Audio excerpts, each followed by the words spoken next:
Next thing, I'm going to show you a couple of his ideas on the higher notes. A couple times in his solos and even in his introductions, he'll go up on the neck. Let me show you what I'm talking about first, and then I'll show you a couple examples from his playing. So one thing he'll do, if he's playing in the key of F, he'll go all the way up here to the what would be the 12th fret. Yep, with the capo, that's the 12th fret. I gotta think, I get confused sometimes. So you can go there. You can also play the high notes over the second bar chord position. This is an F. So we are at the 6th and the 7th frets. It'd actually be the 7th and the 9th frets with the capo. So every now and then in his playing, he'll go to those notes. Sometimes just one of them, sometimes a combination of them.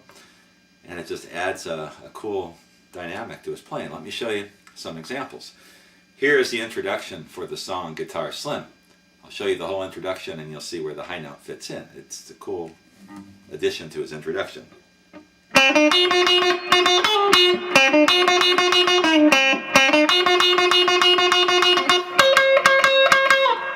This time he's going to that 7th fret of the first string.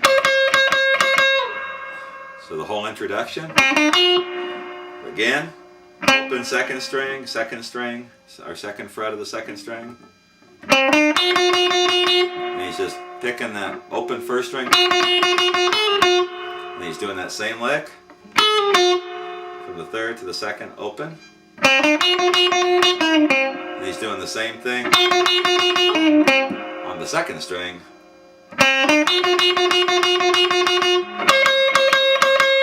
Before going to that 7th fret, which is kind of neat. So the whole introduction one more time.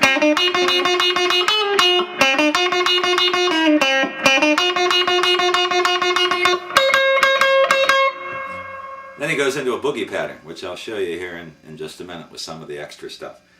Another example is from the tune Something to Remember You By, where during the solo he goes down to that 12th fret, plays a lick like that.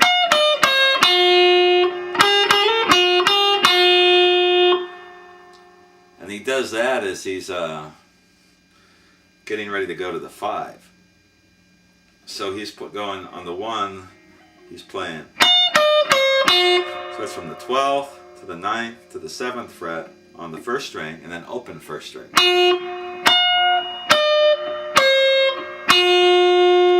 And then back up.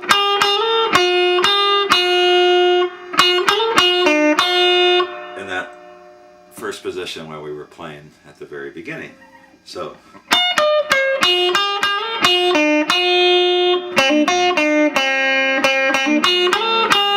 Then to the 5. So he's playing that. Or something like that. But that shows you how he uses the high notes. Another example, probably the easiest one, from the tune The Things I Used to Do. When he goes to the 5 and then to the 4 to the 1, he follows the high note, the high root note on the chords.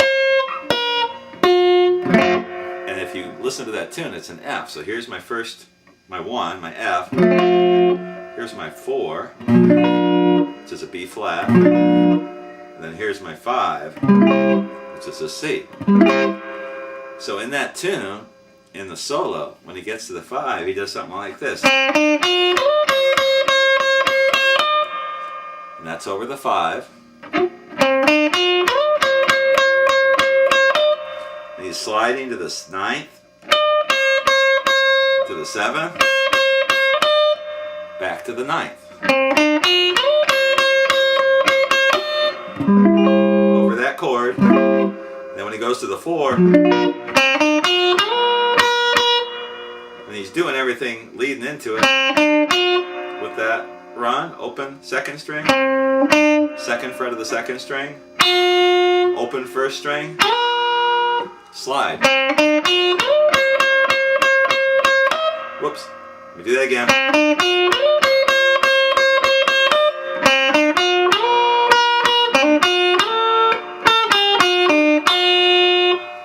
And he winds up back at the 1 again.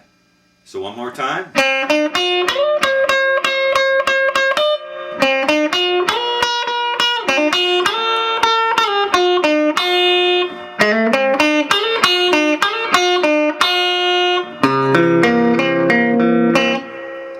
Show you that turnaround, that chord here in just a minute.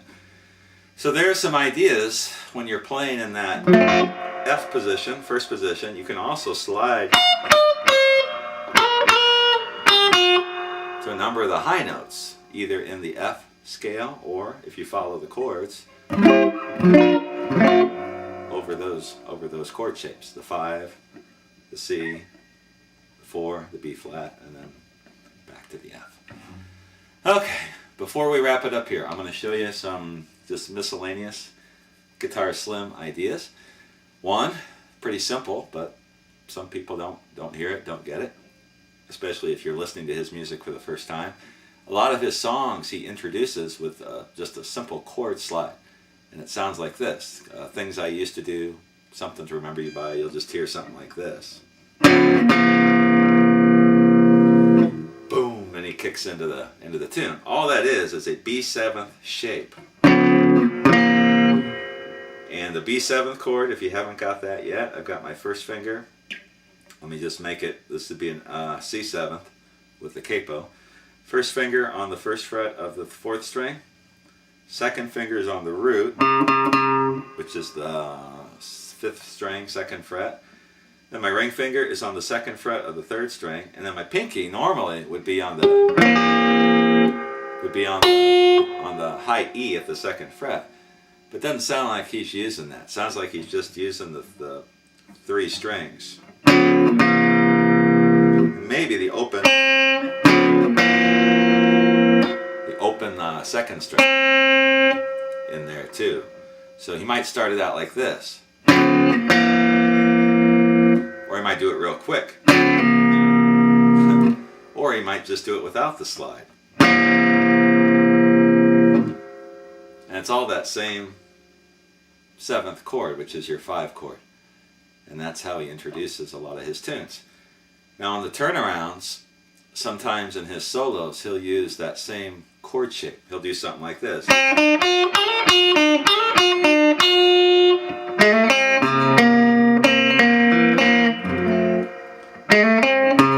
It sounds like he's just hammering on the 1st fret of the 3rd string, open 2nd string, and then the C note, or the bass note, the root note, which is the 2nd fret of the 5th string. Other times he'll strum that note, or pick it.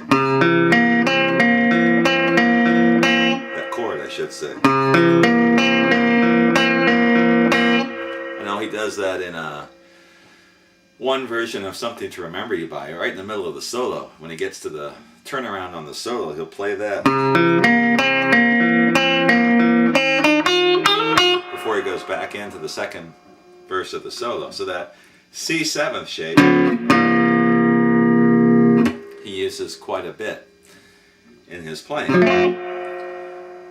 Another thing which he does is a boogie bass run, and he doesn't do a whole lot of this, but there's a couple tunes, including Guitar Slim, where you'll hear this bass line. Just real simple. I'll play it for you one time.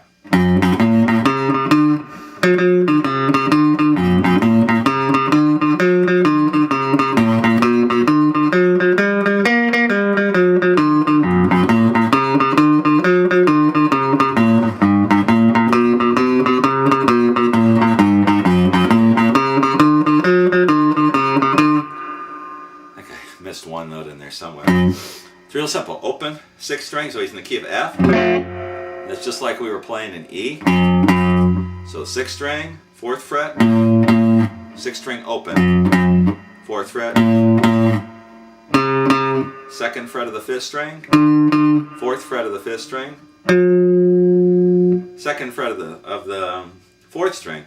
Sometimes he mixes up and does a little stutter. So like this.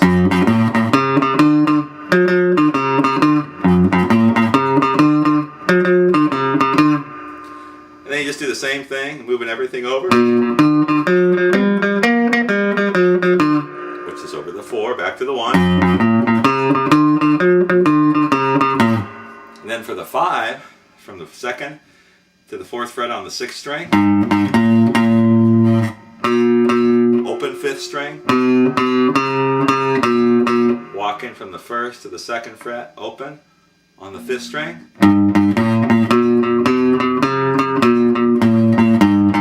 just back the way we came.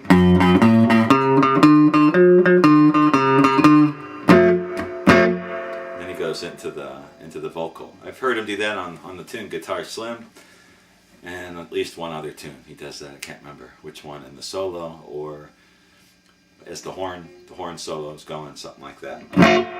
One last idea, end tags. When Guitar Slim ends this tune, he's got some different ways of doing it. One way that's kind of cool is when he does this thing with the bass note, and he slides the bass note. So the song, let me just play the bass. I'll use that bass, the boogie bass, and show you how he wraps it up. So let's just go from the 5.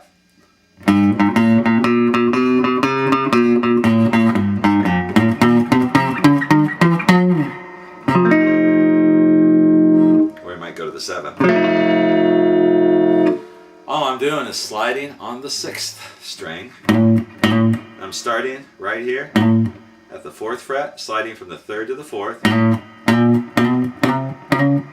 Then when I get here, I'm skipping the 11th fret, or the 10th fret, and going to the 11th and the 12th. So it's 9, 11, 12. So the whole thing.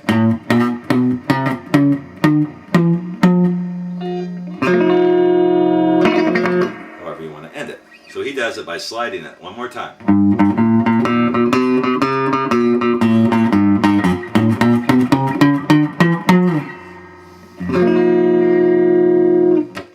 And that's a cool Guitar Slim ending using the bass note sliding in.